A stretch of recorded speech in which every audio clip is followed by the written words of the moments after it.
Wait, hold up. All right, cool. Sorry about that, ladies and gentlemen. If you are now tuning in live, welcome to the Cowboys Roundup. It's me, Space Cowboy Media, and Cowboys Beat here live on this Monday morning. What's going on, Cowboys Beat? How you doing? Hey, look, my eyes open. Everybody around me that I love is healthy, so everything after that is a plus. Hey, that's great. And so, with that, we have more Cowboys football to talk about. But more importantly, what's interesting is we went through a whole week without them making a decision on Mike McCarthy. Will they make a decision during the show? We'll figure that out. But we now have one more day until his contract expires, and he's free to do whatever he wants. And we'll talk about that later in the show. But for the introduction here, for what you're expecting for today's show, we're going to talk about Wild Card Weekend, things that the Cowboys can learn from. We're also going to talk about, if there were situations of possibly the Cowboys signing certain players. People were talking about how, maybe the Cowboys will spend money. We're also going to talk about Mike McCarthy, his current status, and also maybe a comparison with someone that's a bit similar to him. And you probably see that in the thumbnail. And then a interesting quote from Ashton Jeanty about joining the Dallas Cowboys. Finally, we'll talk about our mock drafts, and more specifically our first round mock draft, going over, hey, who would we think the Cowboys would take in round one if the season ended? Well, not that the season ended, but if the offseason ended today. And here we are at the draft. So we're going to go ahead and just dive straight into it, my guy. Wild card weekend. So all of the home teams, with the exception of the Buccaneers, won. So you did have a lot of these games were not good if you were trying to find competitive football. A lot of these games were multiple possession victories or multiple score victories, however you wish to word it. And so I'm glad we actually had a good game with the Commanders and Bucks. But I wanted to pass it over to you first, because one of the big things I like doing is seeing how these teams are doing to see what can the Cowboys learn from. Like, what is the central lesson to be learned? So what do you think, my guy? What is the one thing that you think the Cowboys can learn from what happened on Wild Card Weekend? Play better defense. I mean, because like when you look at the favorites in these games, they all had impressive defensive performances. And that's what I think the difference was last year in the playoffs for the Cowboys, that their defense, it just did not show up last year.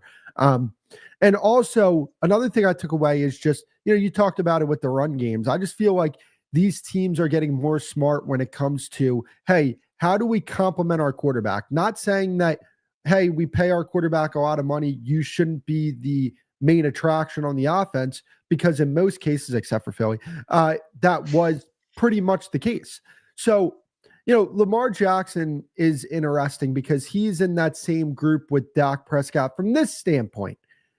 Both of them have been fantastic regular season quarterbacks. Lamar's been a better regular season quarterback than Dak, but both have been fantastic regular season quarterbacks. I think Dak's been a little better in the playoffs. I know that game the other night from Lamar was fantastic, so maybe that'll start to turn around. But I just find it, I don't think it's a coincidence that, I think Lamar is going to play his best playoff football when he has a guy like Derrick Henry next to him. Now, For sure. can the Cowboys get a guy like Derrick Henry? They might be able to in this draft if they draft Ashton Jeanty. But that's one thing I took away is just how teams taking the load off their quarterback and them having high levels of execution because of it.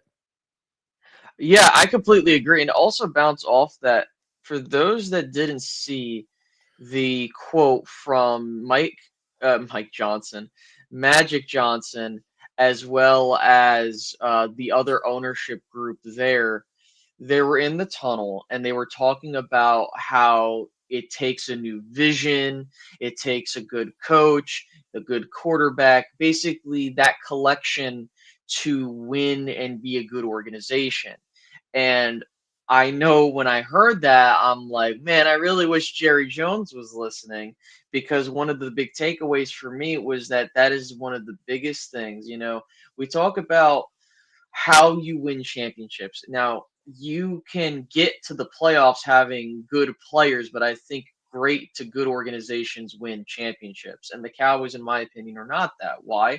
Because they have an ownership group that handles the financial side of the business, handling your football operations. And on top of that, you're not willing to let your ego step aside so that you can have these guys do what you want. Now, again, I'm not trying to say that Mike McCarthy's great. I'm not trying to say that Dak Prescott's all that. But what I am looking at is the way that these teams are constructed. They're able to run the ball and stop the run. And I know that this is a pretty niche stat and you can cherry pick, but if you watch the game and the flow of the game, you can see that, like, for example, the Philadelphia score 22-10. The Eagles were in control of that game from start to finish. I don't care what the score tells you. They were able to run the ball, dominate time of possession, and also prevent the Packers from really having explosive plays in the run game.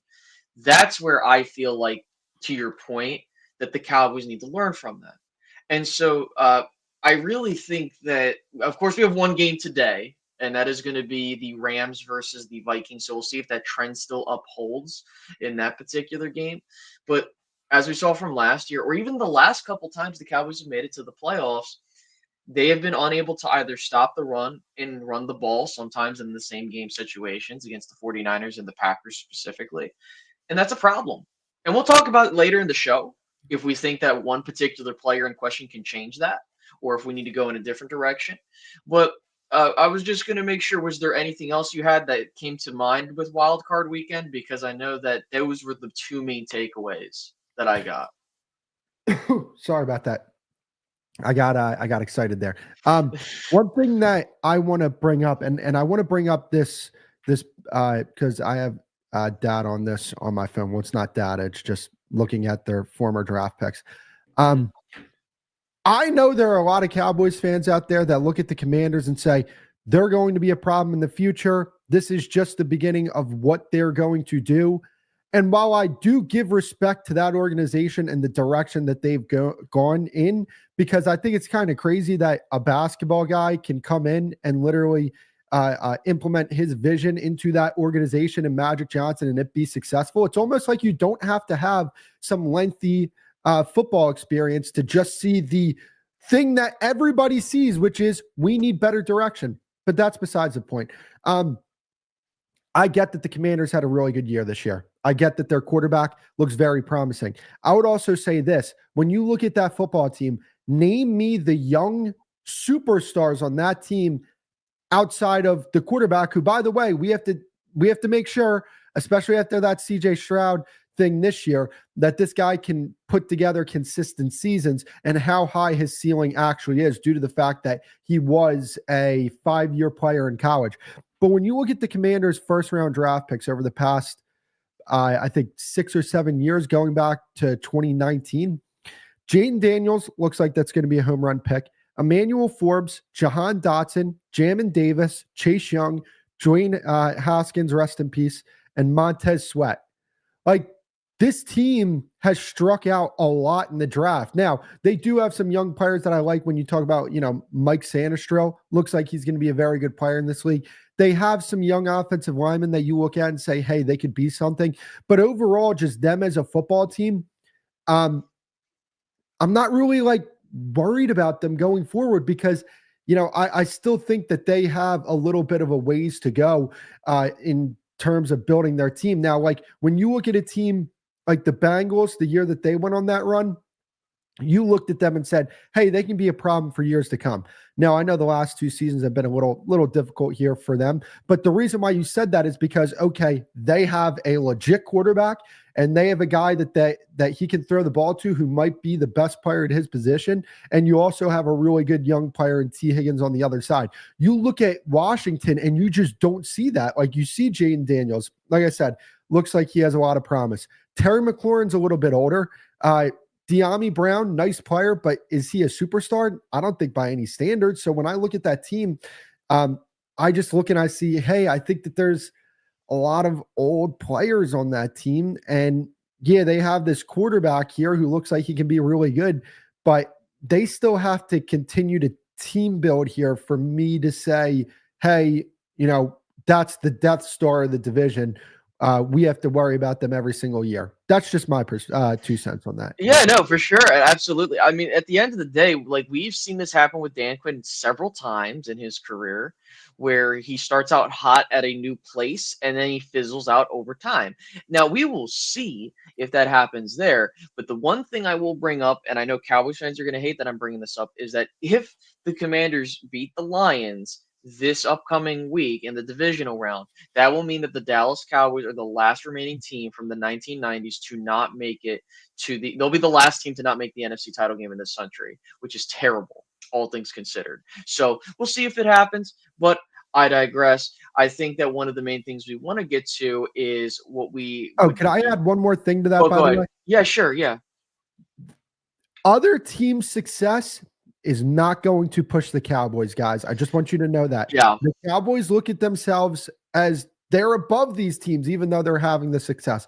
Why? Because when that valuation comes in, Jerry sees his team number one, and he's like, he looks at the rest of the owners, and he's like, yeah, what now? That's the way he looks at it. I'm not saying it's right. I don't think it's right at all. I want this team to have success on the football field, but I don't think other teams having success means anything to where the Cowboys say, hey, we have to move forward and actually act like a real football organization. Just my perspective. No, exactly. And you're 110% correct. Even though if that ends up happening, they won't give a damn. So speaking of them and how that front office, operates, we were talking a little bit behind the scenes, but also I was looking on Twitter, YouTube, you name it. So there are some individuals that think that maybe, just maybe, the Cowboys will start spending a little bit of. Now, when I say that, for those that are watching, I don't mean that they're going to spend $100 million in cap space. Absolutely not.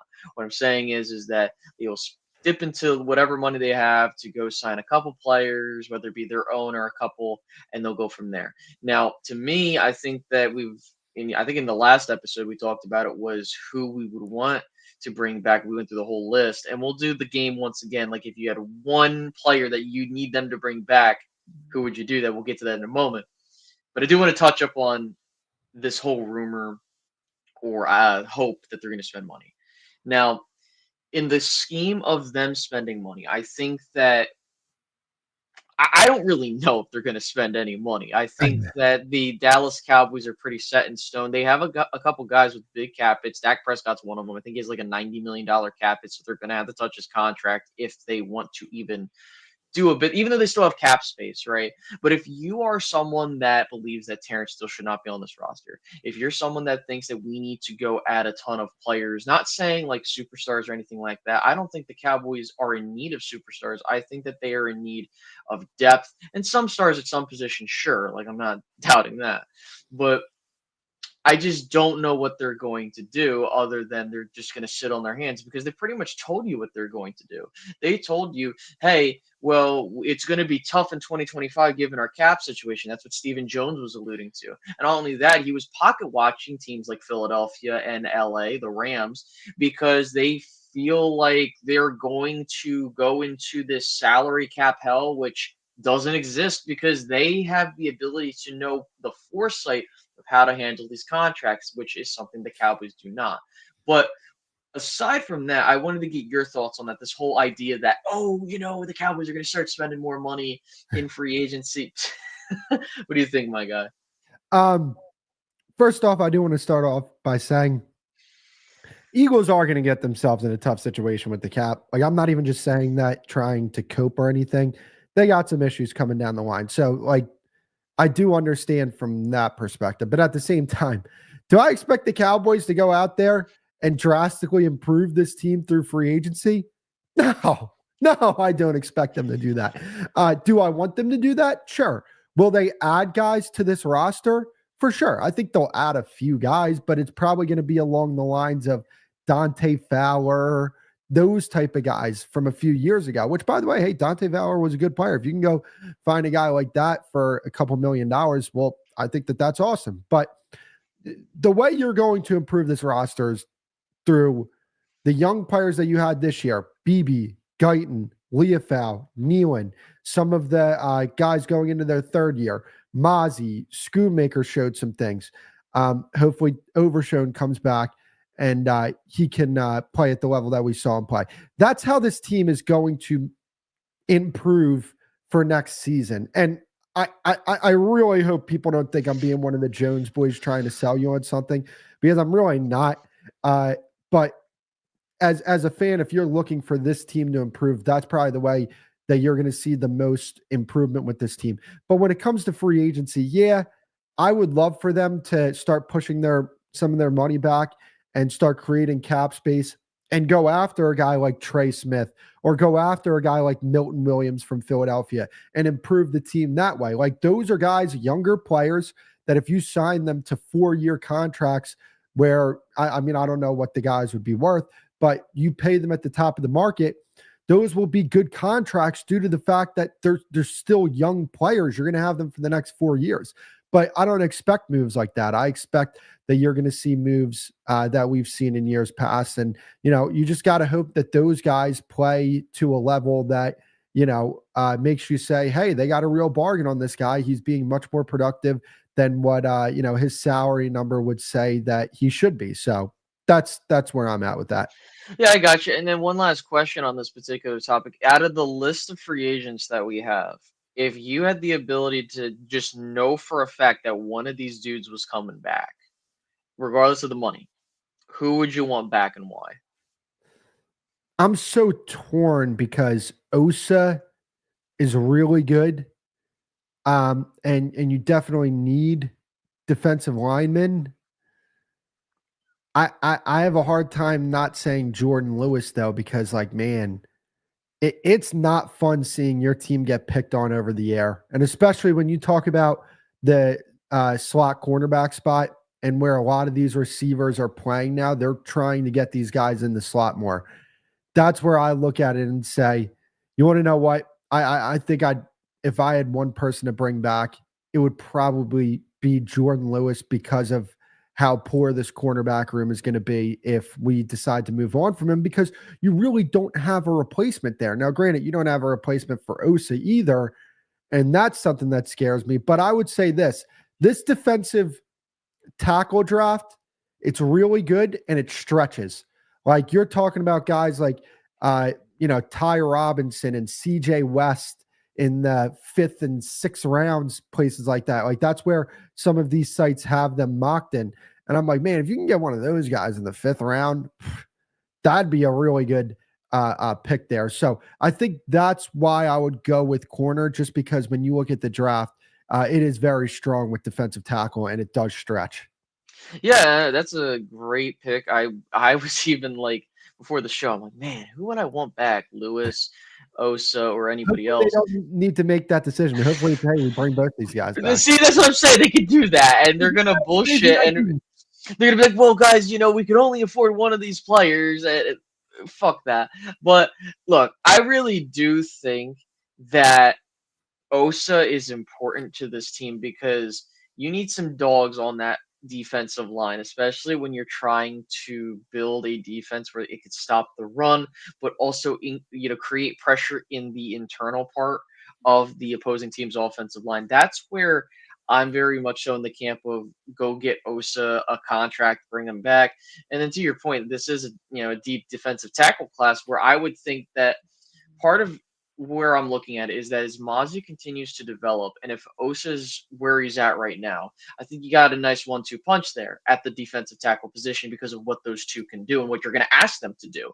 But you can also draft some guys to be some backups, which is what you would want. Like, this is what I've been telling the Cowboys to do for many years now, is when you have, it doesn't need to be an all-pro guy, but if you have a guy that can be very good at the position, and then you can get that guy, have him still here, you have another dude that's coming along, and you can replenish the depth in the draft. That's how they should be doing it. But instead, what they do is they say, okay, buy to the talent that's leaving so they can get the comp pick. They force a rookie to step in and be a guy that he's not yet, and then we as fans get mad when that's not the case and we're not getting results on the field. But I digress. So, that's for the smartest people in the room, evidently, because Jerry Jones says he could do it better than everybody else. But I don't know about that. Of course, we don't know about that. I do want to add this to this, right? So I I can't believe I'm saying this because last year I had a completely different opinion on this, but I feel really good about Mozzie Smith going into next season. Like I do. And the reason why I say that is because of this. When you look at Mozzie Smith in Michigan, his superpower was his strength, right? He wasn't like the most technically sound, but because of his strength, that made up for some of the deficiencies within his technique. I do think his technique is starting to get better, on top of the fact that he is starting to get that grown man body in him. And I think once you start seeing him continue to put on weight, continue to put on muscle, and start seeing him get that grown man strength, that some of these guys that he's going to be going up against, some of these offensive linemen already have. I think that's when you'll start to see some really good improvement in Mozzie Smith. So, I'm not banking on anything. I still hope the Cowboys look at this and say, hey, we liked what we saw from Mozzie, but are we 100% confident that he's going to be a legitimate starting defensive tackle in the NFL? I'm not. So because of that, you should probably prioritize getting somebody in here that at the very least is an NFL football player. And if Mozzie turns out to be what you hope that he would be in year 3, awesome, round of applause. If he's not, you have somebody there that is an NFL player. So that's the way I look at it. Yeah, for sure. Absolutely. I think that that's one of the big bright spots is that Mozzie showed improvement. It wasn't like he was stuck in the rut and we were like, oh no, like what are we going to do? But one of the big things that I did want to move on, this is one of our big topics of conversation, of course, is Mike McCarthy, where he's at in his contract situation, and then talking about something that Jimmy Johnson mentioned on a live broadcast, which was a possibility of, oh, maybe the Cowboys should switch coaches with Pittsburgh. So Mike Tomlin would come to Dallas. And then on top of that, you would have Mike McCarthy going over to Pittsburgh, which that's not going to happen now because the Steelers already told you like they're keeping. But we're going to just say hypothetically, right? Would it make sense? Because there's a couple things I want to touch up on that. But first, let's update the masses on what's going on with this Mike McCarthy situation. So I was looking throughout the land of Twitter and YouTube, and again, we still have no answer. There was something that came out from Ian Rappaport that the Joneses and Mike McCarthy were having preliminary talks about a contract extension, but that's where it ended.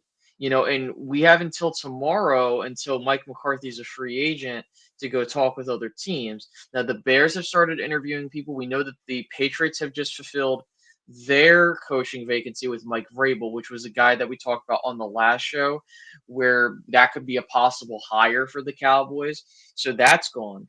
Now, if you are Dallas, you kind of had to think at what point is this going to get done? And I want to be shocked if after this show ends, we get the Mike McCarthy is returning crap, and we got to wait till next week to touch up on it, which I'll probably make my own video talking about it, right? But I did, because I know you said it the last show, and I think we had the same idea that we were going to think about it being done with a decision, being done quicker rather than later, because this isn't Jason Garrett. He's not a part of this family. But then there were a couple things that kind of went through my head. Number one, the reason why I feel like Mike McCarthy's coming back is because Jerry does not want to go through another coaching search. I think that he is like comfortable with that, and I don't agree with that. I think that the fact that you've had your coach do these things where he, I said it in the last show, we're tired, we were nervous, whatever, and you still keep it there. All right, fine. If you want that, that's okay. But if you're here's my thing. If you're bringing Mike McCarthy back, you got to tie him at the hip with Dak Prescott and just ride this thing out, which I think they're going to do. And I think because they're not going to change the quarterback because they paid him and how they operate. They're not going to change the coach at that point, all that other stuff. And so just with where I'm at right now, I really do think that we're at a situation where I think we were in unfamiliar territory, because if Mike McCarthy starts talking to other teams, I don't think the Cowboys are gonna, get him back. What do you think, my guy? I'm not sold that Mike McCarthy's coming back, because I mean, like after they denied the Bears request, I was like, yep, he's coming back. It's, that's what's happening. I mean, like Schefter talked about it on Saturday. They haven't even started negotiations yet. So right. That's where I'm like, are we sure? And look, only one coach has been taken off the market, and that's Mike Vrabel. I mean, all these other guys, I think Jerry looked at it and said, hey, all these coordinators that we're looking at, they're already going to be playing. Like, they can't agree to terms on anything. And I mean, come tomorrow, I mean, Ben Johnson hasn't been signed. Aaron Glenn hasn't been signed. Like, all these top coordinators haven't been signed yet to agreed to terms to be anybody's next head coach. So they're still in the thick of this. Like, if the Dallas job comes open, it's going to be an appealing job. Why? Because it's the Dallas Cowboys. I mean, I don't like that, the Cowboys have that arrogance about them, but it is the truth. Like, if you're a head coach, Urban Meyer said this, and I know people feel a certain type of way about Urban Meyer, but this is when he was a hot NFL candidate. He said, if I got called for that job, I'd go do that one. He's like, I got to go do that one. It's a different prestige compared to the other NFL franchise when you're talking about that position. Like, it means something. And I'm not saying that, like, I subscribe to that notion of like, hey, the Cowboys are better than everybody else. Like, no, because it's just not the case. But that's how coaches look at this. And I think, his contract's going to expire tomorrow. They haven't even started negotiating. I'm starting to think that this isn't going to happen. And it's not just because I don't want it to happen. I just don't think it's going to happen because if you wanted him back, I think you already would have gotten a deal done. No? Right. Like, what do you think about that? No, because here's the thing. I was just looking at what RJ Ochoa said on Twitter. I apologize if I butchered his name. I'm sorry. It's early in the morning. I'm a little bit under the weather. But there have been sources that have reported that Mike McCarthy was making around $8 million a season when he signed the deal, the 5-year deal back in 2020. Now, the question is, okay, does he get a raise for the 7-10 record he just had? Does he get a raise based off of the 5 years he had? Which, if you're going off of what previous coaches in Dallas have done, yes. I mean, 3 straight 12-5 seasons. Yes, 1 playoff victory. But when we're talking about raising the floor of the team, he's doing what he's been doing throughout his coaching career, which is raising the floor of his team, having issues in the playoffs. Now, you might be saying space, he doesn't deserve to come back, which I agree. I think we need to get someone new. That's just my opinion. But we talked about Jerry Jones wanting an incentive plan for a coach and saying, like, all these things, like, I'm going to pay you this much if you don't do this and that, which on paper sounds great. But when you talk about a guy like Sean Payton, per reports, is making upwards of $18 million a year and has bonuses built into his contract. And you might be saying, well, why does that matter? Because there's no such thing as a salary cap on coaches. And this is where, to your point, like, the longer it goes on, the longer it feels like he's not coming back. Because Mike McCarthy can go to another team, get paid whatever he wants, and get the contract he wants because they're going to be like, yo, you dealt with that crap in Dallas? Don't worry, we'll let you. And again, I'm not saying Mike's a great coach. I think he's a good coach, good enough to make your team good enough to get to the playoffs, and then you have a chance. But, bro, it's just crazy to me that if they don't get this deal done, which I was looking everywhere on Twitter, like, to your point, no things whatsoever saying that they're getting a contract done. Nothing being said that they're working on it at all. Just like they had preliminary talk, like I just said. What is that going to mean if you have tomorrow, it expires and he goes to Chicago to get the interview that the Bears wanted anyway, And people be like, oh, he doesn't want to go there. You don't know that. Dude, he could be sick and tired of this crap. And I think that would be the funniest thing imaginable, is that if Mike McCarthy, look, whether you're a Cowboys fan and want him gone, I understand that. But think about it from the Joneses' perspective. They think, hey, we're going to bring him back. We don't need to worry about that. And if he goes to another team and they got to go through another coaching search, oh my God, I don't even think they're prepared. I think they have every indication that they're willing to let Mike McCarthy test the market at this point. But I don't want to go on forever. But the next thing I wanted to bring up. Hold up. I do want to add one. Sure. Yeah, go for it. Because, go for it. First off, this comment is absolutely hilarious. I wish, dude. I wish. You kidding Well, me? the funny part about it is we don't have a fourth to give up. So, Well, we could give up a uh, fourth next year. I yeah. mean, But yeah, no.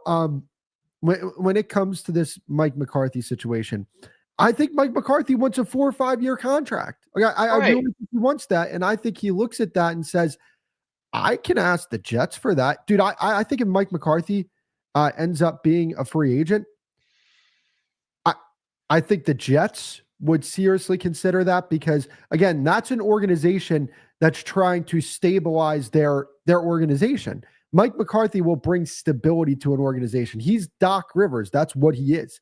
Mike McCarthy is the Doc Rivers of the NBA. He's not going to get you over the top. He already won a championship like 15 years ago. Uh, you're not going to get over the top of the guy. He'll get you to the playoffs. You'll have good regular seasons. But when the games matter the most, they're just not going to coach to the highest level that that they're capable of doing. And that's the thing with Mike McCarthy. Like Doc Rivers keeps getting jobs in the NBA and he keeps doing a fine job getting teams to the playoffs and stabilizing certain cultures. It's the same thing with Mike McCarthy. He stabilizes a culture, and I think some teams look for that. The Chicago Bears being one of them, the New York Jets being one of them. I think Aaron Glenn has that New Orleans Saints job in the bag, to be honest with you. But certain organizations are going to want a guy like Mike McCarthy, and that's why ultimately I think that he's. I personally think he ends up leaving because I think that he's going to be able to get job security somewhere else that he wouldn't have in Dallas because what's been done has already been done. So that's already on his resume compared to if he goes to the New York Jets. His slate is clean. Whatever he's done in Dallas, it doesn't matter in New York right now because he has a new, fresh start.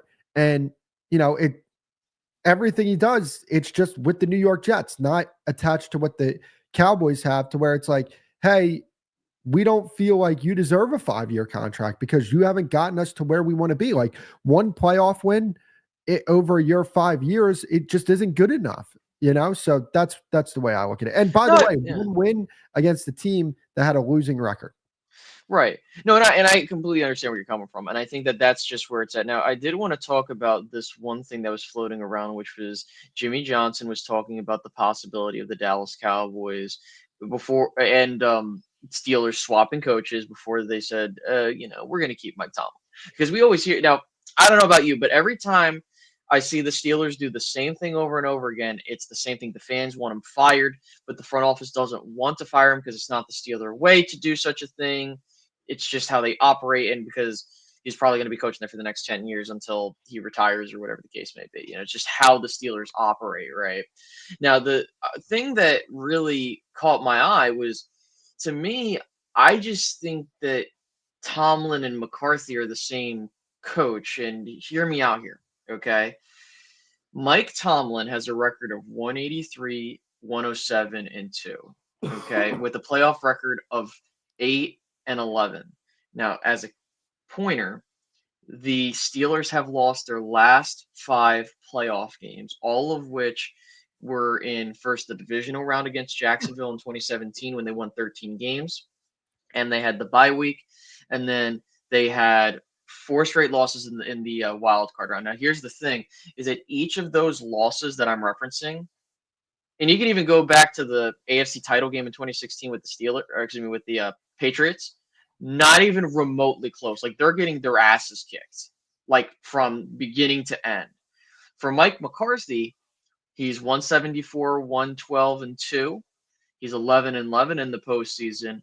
And Mike McCarthy, at no point, as much as I give him crap, he's never been in a situation where he's lost 5 straight playoff games.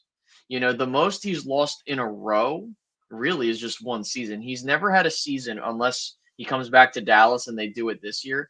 He's never had a season where he's lost back-to-back playoff games as he's coached the team, which is cool, right? That's cool. But the reason I say they're the same person is, think about it, right? They both raise the floor of their teams, right? The one thing that the Steelers don't have is a franchise quarterback, like a certified franchise quarterback that can last 10 plus years that you can lean on. And we saw that even with having a franchise quarterback, Sure. By the way, both these teams, with the coaches, right? They both have Super Bowls. Ironically, it is Mike McCarthy that beat Mike Tomlin in a Super Bowl, but both of them won those in their careers very early. And they haven't been to the Super Bowl since what, 2010, both of them, right?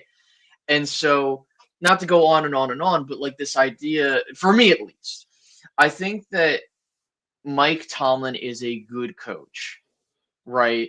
I think that he's a fantastic coach for what he does and how the Steelers have approached. And keep in mind, the Steelers have had worse offensive performances than we have had, right? And he entrusts guys that are arguably worse than some of the guys that we've had in. But the thing is that he's never had a losing season, which is, it is what it is. Like, you got to win the whole thing because people don't give a damn about that unless you win it.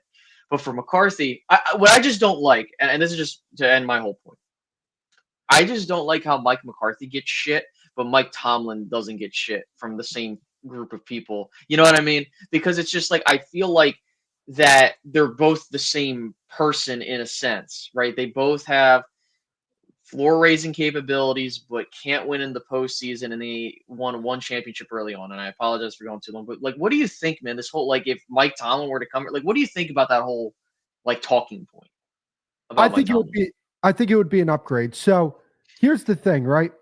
Since he last won his last playoff game, the quarterbacks he's played, Lamar Jackson, Josh Allen, Patrick Mahomes, Baker Mayfield, 2020. Blake Bortles, but that was that 2017 Jacksonville team who had one of the best defenses I've ever seen. But no, that's the thing is, when it comes to Mike Tomlin, they're making the playoffs in the AFC. And when you get into the AFC side of things, that's where those quarterbacks that you play, Mahomes, Jackson, Allen, if you don't have somebody anywhere, like, you can't go into a game with Brock Purdy in the playoffs and beat a team with Lamar Jackson or Josh Allen or one of those guys. The quarterback differential is just way too great for that. In the NFC, you can get away with that because there's just not that caliber of quarterback. And that's where I say, like, hey, when it comes to Mike McCarthy, he's losing on the NFC side of the playoffs, like the weaker conference. And he has a top, I think, 7 quarterback in the league. And he has CeeDee Lamb. He's had talented receivers, and he's had these things, like he's had talented defenses. And I'll say this: there are countless times where I look at a Mike McCarthy coached football team and say they did not perform up to expectations when it comes to a whole season outlook. I have very rarely said that about Mike Tomlin, if ever. They outperformed their expectations this year. They outperformed them last year. They've been outperforming them for a little bit here now. And that's where I think the key difference is, like I said, Mike McCarthy, I can look at some of his teams and say they've underperformed. I can't say the same about Mike Tomlin. Okay, yeah, no, that's a fair point for sure. I completely understand where you're coming from. I've been a fan of Mike Tomlin for the longest time, and I think that for the Steelers, I think that one of the big things is that I just think they need a long-term franchise quarterback, and that's just been where they've Yeah, been they at. got to get it. Like, dude, I was like, yo, if they have Dak Prescott on that team, it's a whole different conversation. They probably go a bit further than where they're at. Not saying they would go deep into the playoffs, but they probably win some of these playoff games because, like, Oh, for sure. because if you look at each of the times that they've played, like, they just haven't been good at the quarterback position, which is a testament to how good Mike Tomlin. Again, not saying that Tomlin's a bad coach. Of course, I'm not saying that you were insinuating, but anyone that thinks that, like, just remember, like, and this is what I always say, like, you don't know what it's like until you let that person go and you see how things go. Like, when we let go of Jason Garrett and we had Mike McCarthy, clearly it was an upgrade from what you had before. Granted, you didn't do better in the playoffs, but point being is he did do those things. But with that being said, I think that it is what it is. And so, quick little intermission. If you guys are enjoying this content, the show, If you guys can hit the like button wherever you're watching it, whether it be on Twitter/X or YouTube channels, hit those like buttons, subscribe if you're new. If you want to become members to help support us even further, by all means, hit that join button. Just wanted to say that really quickly as I reset the room and we get into draft season talk, right? And that's going to start off with a thing that went wild a couple days ago or a day ago, which was Ashton Jeanty saying that he would love to play for the Cowboys and it would become a dream come true, which we've heard this several times with players that have been in the draft process. Michael Parsons was one of them, right? I've seen several other players do it, throughout their collegiate career as they were coming into the draft. Now, one of the reasons I bring that up is because I feel like he's such a Cowboys pick, right? The running back, the flashy running back, who, if you were watching the Fiesta Bowl between Penn State as a Penn State guy, watching that game against Boise State and Penn State, they were comparing him to Emmitt Smith because of his build. He's 5'9", he's a shifty back, all that stuff. And keep in mind that, granted, the offensive line I don't think is horrible here in Dallas, and it's still going through some growing pains because you're going to have Martin leave and stuff like that. But seeing how they played, I felt like if you had a dude like Ashton Jeanty, that would really help your run game out explosively, which is something that the Cowboys have missed. They haven't had a lot of explosive runs of 20 plus more, which is something you do need in this day and age, especially in the playoffs. Because if you can't control the time of possession and you can't stop the run, you're not going to go for it. It doesn't matter how many touchdowns you throw in the season, right? As a quarterback or your receivers getting that. But I wanted to ask you, like, what do you think about Jeanty saying this? And more specifically, Leah, like, how do you think Jeanty would fit here in Dallas as that's starting to ramp up as we go through this offseason process? Yeah. I'm going to be honest with you.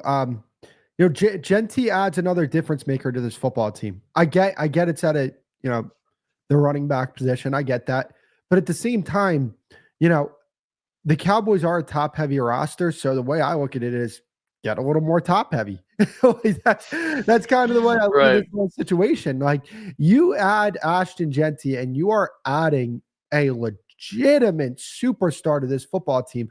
I think day one, he's a guy that comes in and he's one of these Ezekiel Elliott type of guys, Saquon Barkley type of guys that comes in and immediately makes an impact for this football team. So if they draft Ashton Jeanty, especially in this draft, because of how I would say top heavy this draft is, if you draft this guy, that's a home run pick. Like, I mean, seriously, this guy he might be the guy that can make the difference in Dallas here. And they haven't had a legit running back like this in a very long time. And here's the thing, when it comes to the running back position, I know people say, hey, they have a short shelf life. I'm looking at Saquon Barkley and Derrick Henry, and they're like, I think Derrick Henry's 30 and Saquon Barkley's 28, 27, 28. And he had like 3 lower leg injuries. And they're still the 2 best backs in the league. Josh Jacobs, guy who's been in the league since 2019, one of the best backs in the league.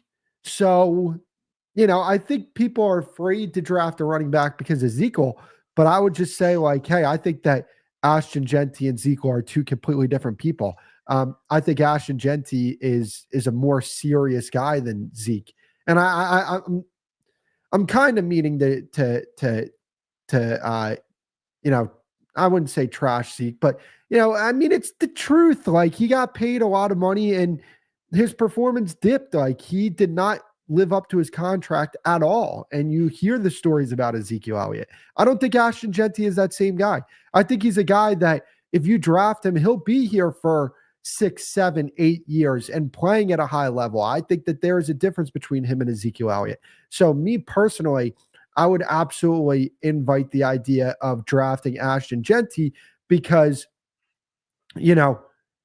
the difference between another difference between him and Ezekiel is that the Cowboys are more dependent on throwing the football now than they were when Ezekiel Elliott was a rookie, right? Like, when Ezekiel Elliott was a rookie, he had to be the offense because Dak just wasn't up to where he is right now. Not even close. Dak is a far better quarterback now than he was as a rookie compared to people who have no idea who, they're talking about and saying that, oh, Dak was best as a rookie. No, he was not. They're a team that's not going to rely on, giving their running back the ball 25, 30 times because their quarterback is more of a limited passer. That's not the case. Dak is a very experienced quarterback, and the passing attack will still be the backbone of this offense. But you have a guy that, hey, Dak Prescott's not performing, at a high level on a certain day, give the ball to Ashton Jeanty and he'll bail you out, very much like you see in Philadelphia or Baltimore. That's kind of where I came up with that comparison to Derrick Henry. They don't play the same, but they can have the same type of impact on a football team, which is why I think it would be a home run pick if they drafted him. Yeah, for sure. Absolutely. And I think that that's really where it's at because, there's this talk of like you shouldn't draft a running back in round one, which I completely understand the idea of where you're coming from. But unfortunately, with recent history and how teams have won championships, that begs to disagree. Like you have guys that like Jahmyr Gibbs, for example, who was taken in the first round last year, and look at the impact he's having on his team, right? And of course, they have developed a two running back approach with Montgomery and Gibbs.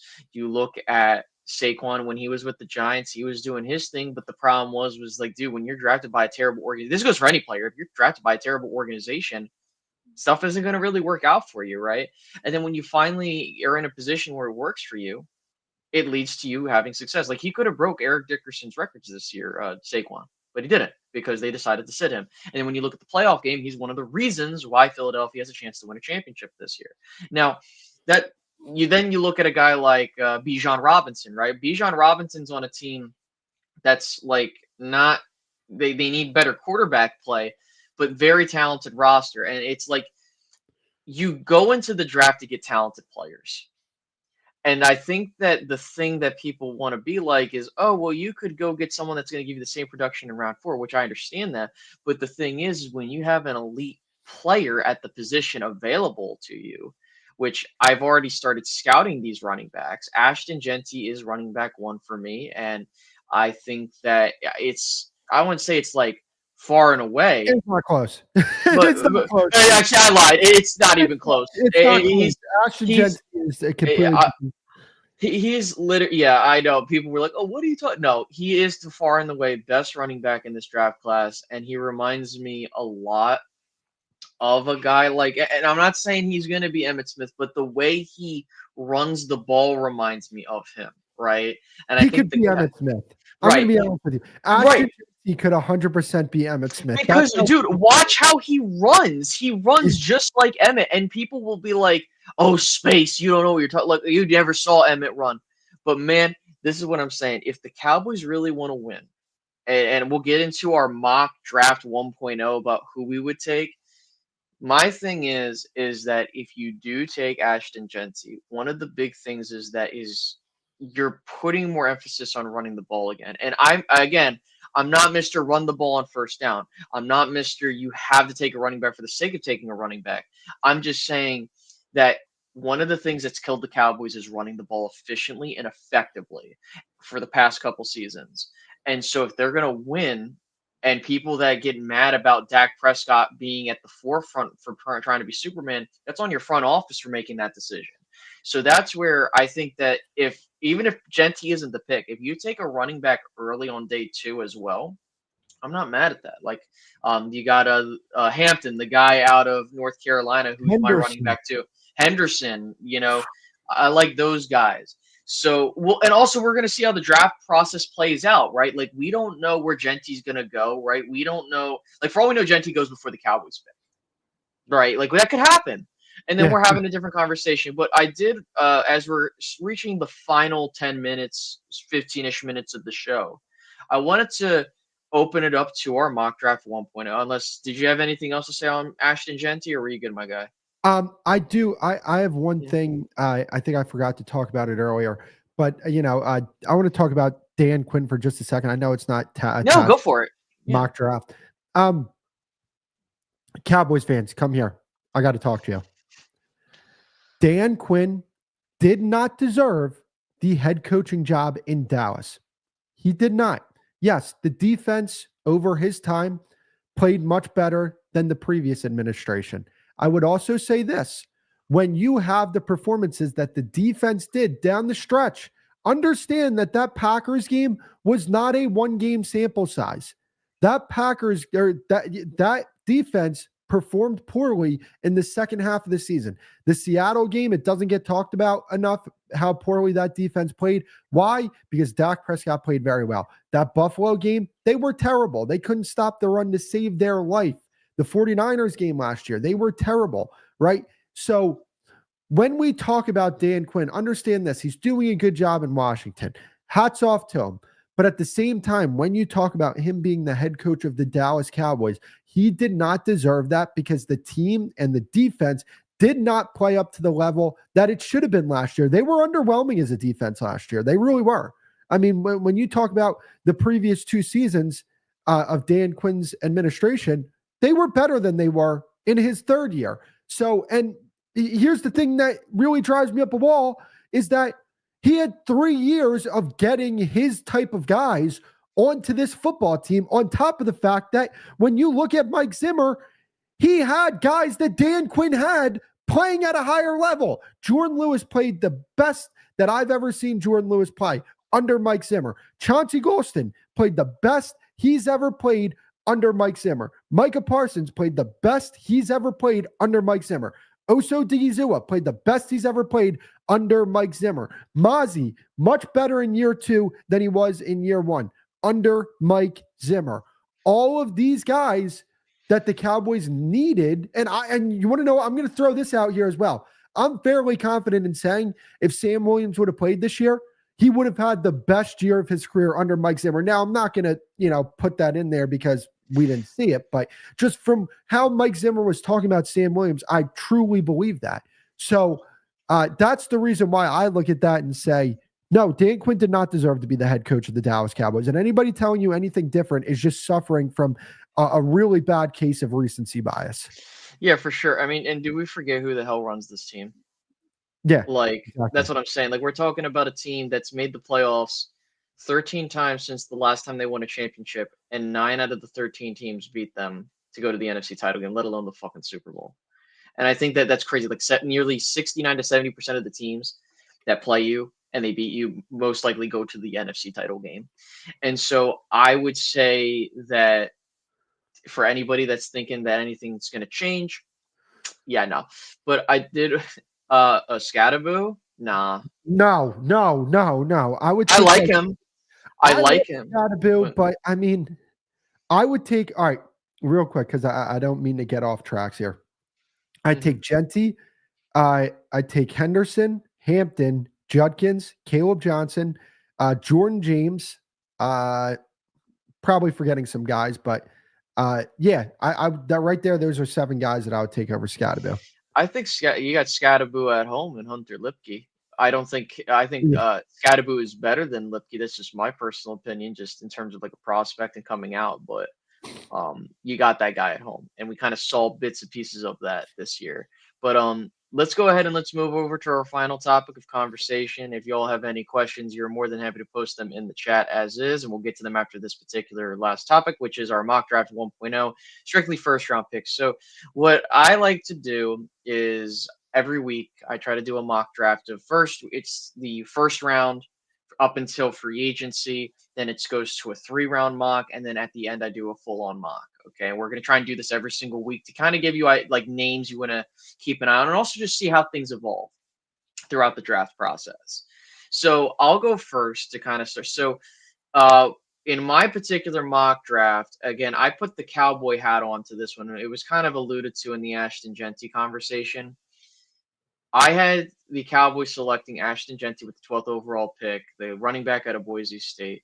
And the reason why I went with that selection is because it just makes all the sense in the world. The Dallas Cowboys want to be able to run the football again. They believe that Ashton Jeanty is another great running back. As Zeke leaves this second go-around, they think that he's going to be the successor in the lineage of running backs that have existed here for the Dallas Cowboys. Now, whether that success just shows up or not, the fact is that the Cowboys will look at this roster and they'll be like, okay, well, We don't need to go get another offensive lineman, maybe. Who knows? Because we're waiting on Zach Martin's decision. I think that the other thing too is that the Jones boys love to get like isolated or more specifically tunnel vision on a particular prospect. This happens every single go around. And I'm telling you, if they start talking about how they really like this guy and they bring him in, like it happened with Micah. It happened with Zeke, of course. I'm just talking like names off the top of my head. Tyler Guyton was a name that many people didn't think, but I thought he was going to be a Cowboy at once they kind of started talking about him a bit in the media and stuff like that. And several other players, and I don't want to go on and on and on. Even Tyler Smith, which cool. But for me, I think that that's where I see the Cowboys going initially. Now, would I take Ashton Jeanty with how this draft fell? No, you had other dudes on the board, like on the offensive line side of things. There were some defensive players that I really liked. And I think that I would have traded down if it were me, just being honest with you guys. But again, I don't trade down because the Cowboys rarely do. We'll just see how the draft process goes through. But I wanted to pass it off to you, my guy. For your 1.0 mock draft, who did you have the Cowboys selecting at 12 if the draft had happened today? Yeah, I have right now, I have the Cowboys taking Kelvin Banks Jr., the offensive tackle out of Texas. He's probably going to move to guard. And here's the reason why. I think that there are a few players in this draft that could be all pro players.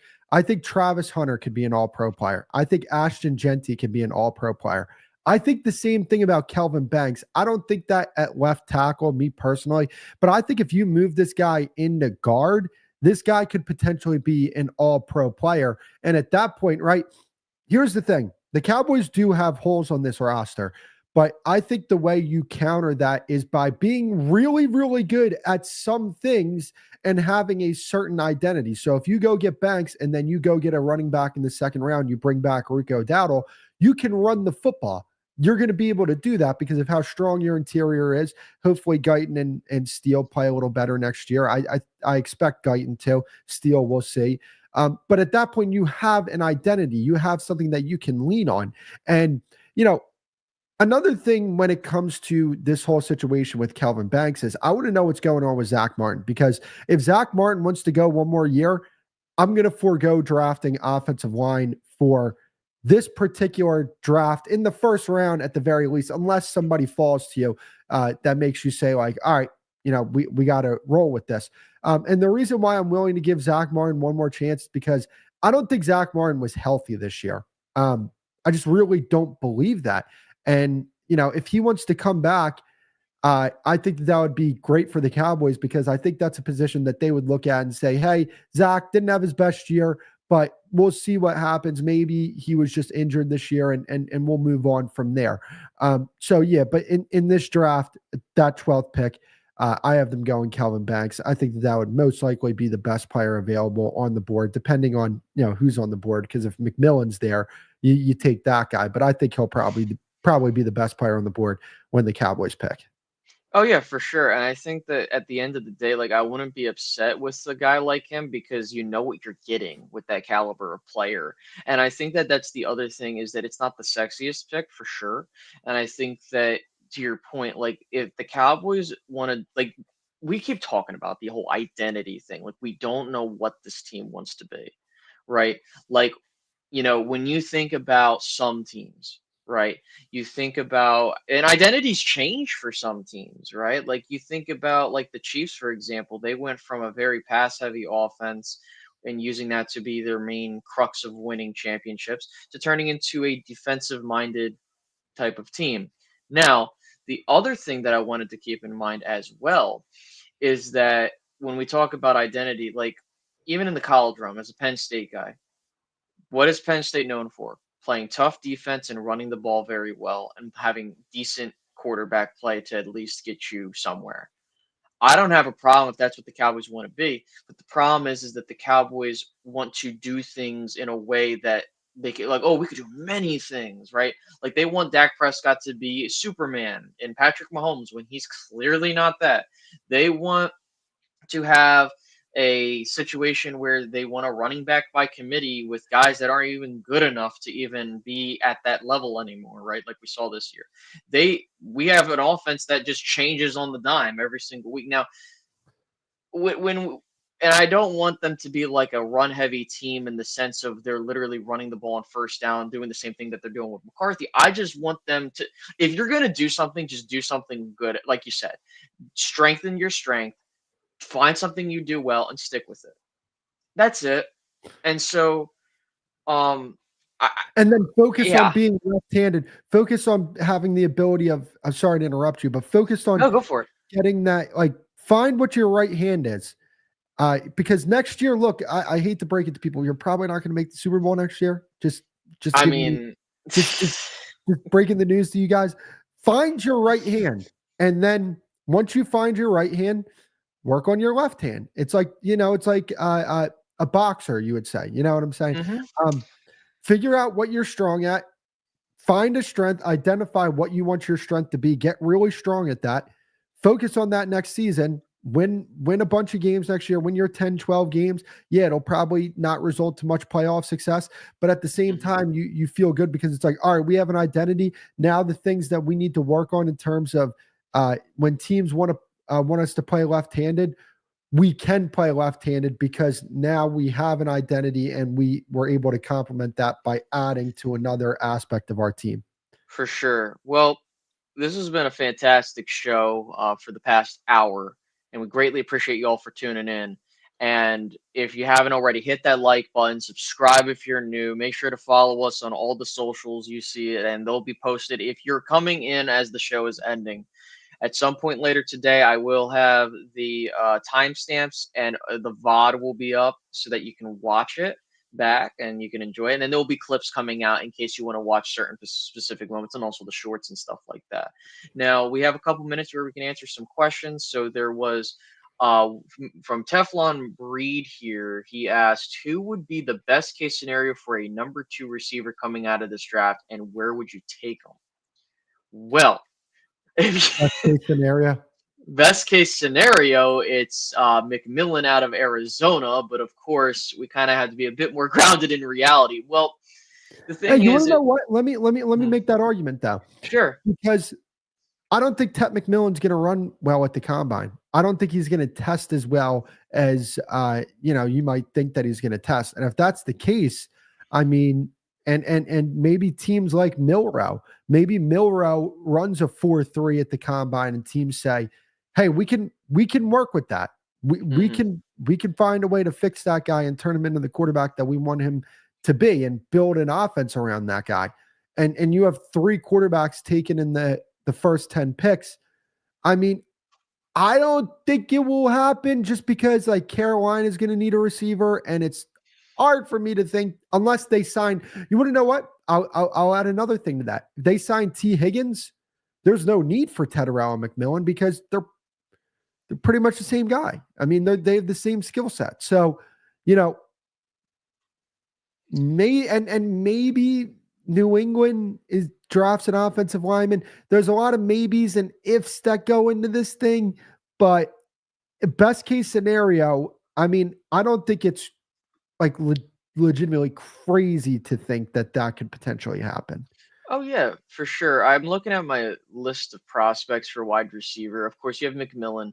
Now, the next guy that comes on my list is Emeka Egbuka. He's my wide receiver 2 in this draft class. I think he would be fantastic. But here's the thing: like when we talk about guys like Isaiah Bond or Luther Burton or like shorter guys, right? The Cowboys don't go after that. So here's where I would say this: is that it would be a shock to me if they took a guy like Luther Burton III in round 1, not because I don't think he's like he's a good player. Like no, I think he's a good player. I just think it's because with how you watch how the Cowboys draft their wide receivers, they like them being over 6'1" or so and having a certain build to them. And he doesn't have that build. I think that Brandon Cooks with the size that he is a one off. But yeah, I would say that the best case scenario is Emeka Egbuka is the pick at 12 or So something like that. could I add to that, right? Sure. I think Emeka Egbuka would be an awesome pick if the Cowboys decide to take him in round one.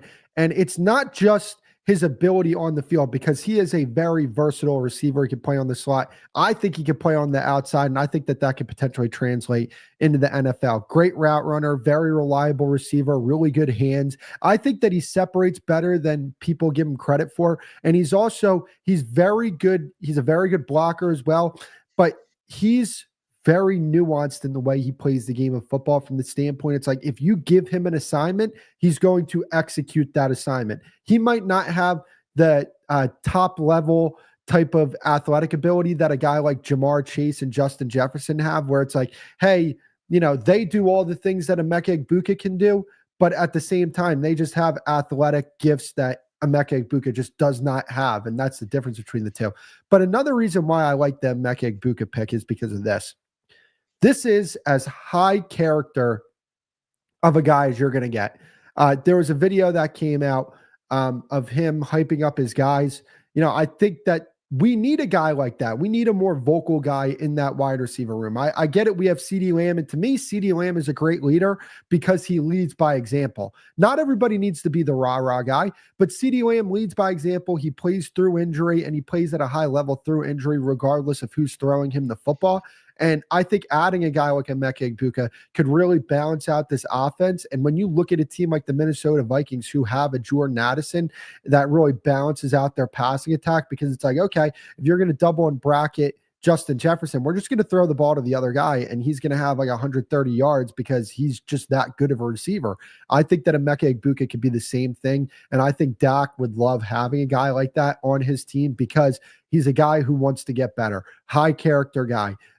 Coming from a great program like Ohio State, especially with the receivers that they put out in the league, I firmly believe in drafting from coaches.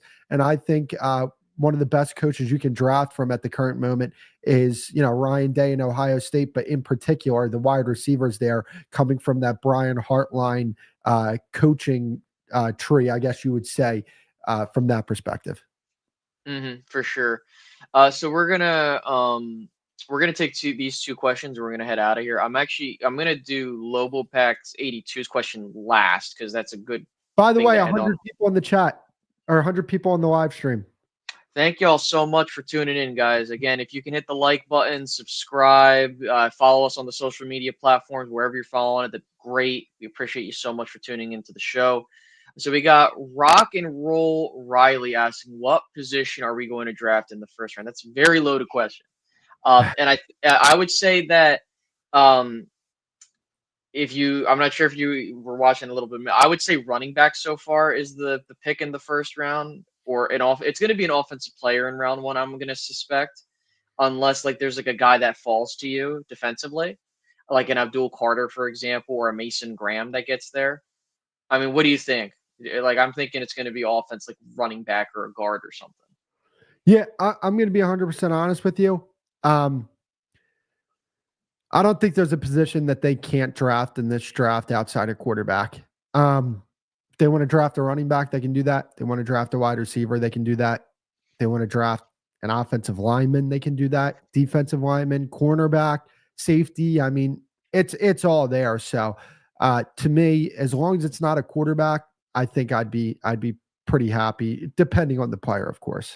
Yeah, like if they took Tyler Warren, like again, I am a Penn State guy. If they took Tyler Warren, I'd be doing backflips. I love Tyler Warren. I think he's a fantastic talent.